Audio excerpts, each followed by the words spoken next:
Em uma cidade conhecida pela fama daquela que nunca dorme, Helena, uma jovem recém-formada, trabalhava em uma empresa de comunicação onde tudo era urgente: prazos, metas, reuniões.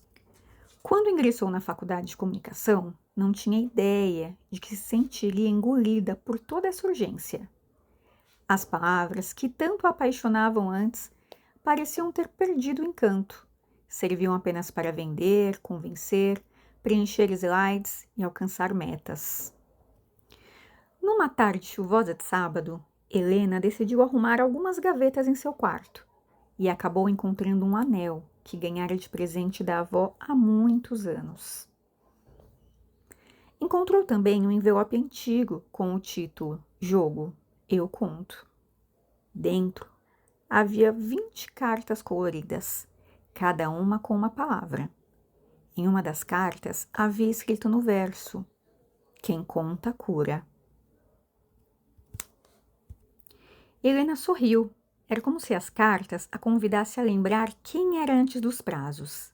Aquela menina que acreditava na força das histórias recebera junto do anel aquele envelope que antes nunca tivera curiosidade de abrir. Mas, voltando ao comportamento que era padrão para ela, logo pensou: não tenho tempo para isso. Precisava ser honesta e coerente. Aquilo parecia uma perda de tempo. Guardou as cartas, mas agora na bolsa, e voltou à rotina: terminar de arrumar a casa. Era sábado. O dia passou e naquela noite não conseguiu dormir. De manhã, voltou à bolsa para olhar as cartas, uma a uma, e começou a pensar nas palavras que continham: tempo, medo, confiança, caminho, natureza, verdade, sonho, silêncio, amor. Ainda com as palavras passeando pela cabeça, no dia seguinte, ao passarem no mercado próximo ao trabalho para pegar algo congelado para comer no almoço, já que não teria tempo naquele dia para sair para almoçar, Helena encontrou um professor da época da faculdade, o professor Vicente. Conversaram um pouco. Ela se sentiu menos sozinha. Contou sobre a rotina, sua vida, as palavras do jogo que encontrou e como as palavras estavam se tornando cada vez mais vazias no seu cotidiano. Não era aquilo que imaginava quando terminou a faculdade. Trabalhava na empresa há 2 anos, mas contou ao professor que parecia já estar lá por uns 20. As palavras não servem apenas para vender, Helena. Elas servem para viver. Talvez seja a hora de voltar e conversar com elas.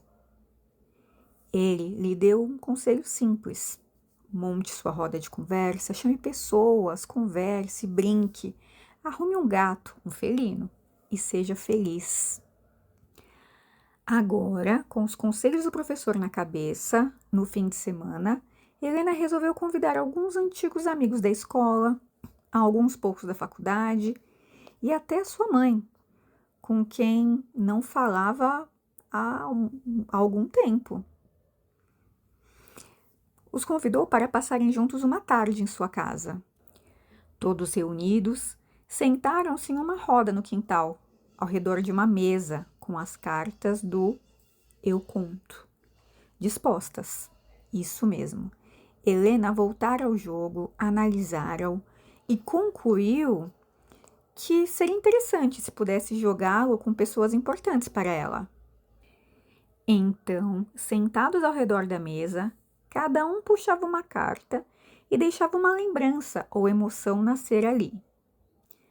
Quando tirou a carta Floresta, Helena contou sobre uma longa rua em que passava no percurso do trabalho e, como todos os dias, viu uma árvore solitária ali, numa calçada totalmente concretada. Ela é minha lembrança de que a vida cresce mesmo nos lugares esquecidos, impróprios, disse. Mas, sempre que passava por ali, pensava em como aquela árvore estaria melhor junto a outras. A partir dali, as histórias começaram a se misturar. Uma amiga da Helena falou de medo, outra de esperança, e nas falas sempre apareciam algo relacionado ao medo de perdas de pessoas próximas, de coisas, saudades, lembranças de um tempo bom. As cartas se tornaram portais. Cada uma revelava algo que o grupo tentava esconder. Mas nem tudo era leve. Surgiram lágrimas, desconfortos, lembranças difíceis. Helena percebeu que contar histórias também podia abrir feridas. Aquele jogo realmente mexeu com as emoções daquelas pessoas. Passaram-se alguns dias e, sozinha, Helena embaralhou as cartas novamente. Saiu a carta montanha. Ela imaginou-se subindo em uma montanha, fazendo coisas que nunca fizera antes. Estava cheia de histórias não contadas, ideias engavetadas, afetos silenciados, medos de errar, medo de escrever uma nova história. Decidiu transformar essa descoberta em um projeto, uma oficina de escrita para sua equipe, chamada A Casa das Palavras, onde todos poderiam aprender a narrar as suas experiências de trabalho de forma humana e criativa. A ideia foi abraçada pela empresa. No primeiro encontro das oficinas, o chefe dela apareceu, cético. Achou que aquilo seria chato, não faria sentido. Então agora vamos brincar de contar histórias. Helena respirou fundo e respondeu: sim, porque é contando que entendemos o que estamos fazendo aqui. Durante a roda, até ele se emocionou ao tirar a carta do velho, um sábio, que o fez lembrar da mãe, dos conselhos, e que havia lhe ensinado o valor das coisas. Ao final, algo mudou. As pessoas começaram a se ouvir de verdade.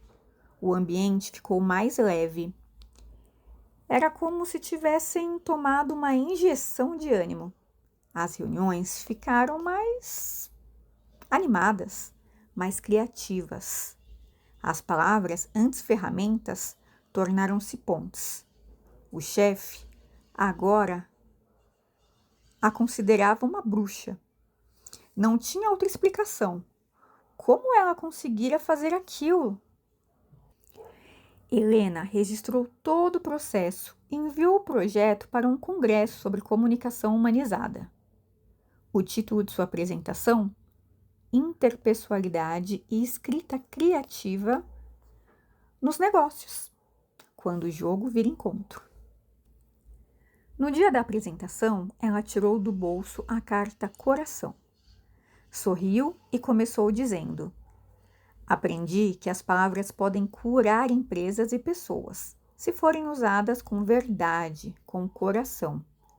O segredo é lembrar que toda história é um ato de coragem. É uma troca, um ensinar e um aprender, tanto ao contar quanto ao escutar. Helena voltou ao seu cotidiano, mas não exatamente como antes. Agora poderia trabalhar do conforto de sua casa, sem perder mais de 2 horas diariamente no trajeto até o trabalho.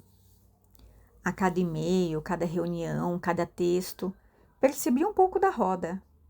Aquilo não era mais como antes. Mal conseguia se lembrar de como achava aquilo tão chato antes. Esquecer foi fácil, porque ela ressignificou tudo aquilo. Comunicou o que sentia e, em vez de mudar a rota da vida profissional, encontrou a alternativa de mudar o seu mundo ali mesmo. Toda essa mudança fez voltar o encanto que tinha pelas palavras. Comunicar, escrever, é, acima de tudo, um gesto humano. E no centro de sua mesa, as cartas do Eu Conto permaneciam abertas, como quem diz: a próxima história já começou. Dá para escrever um livro.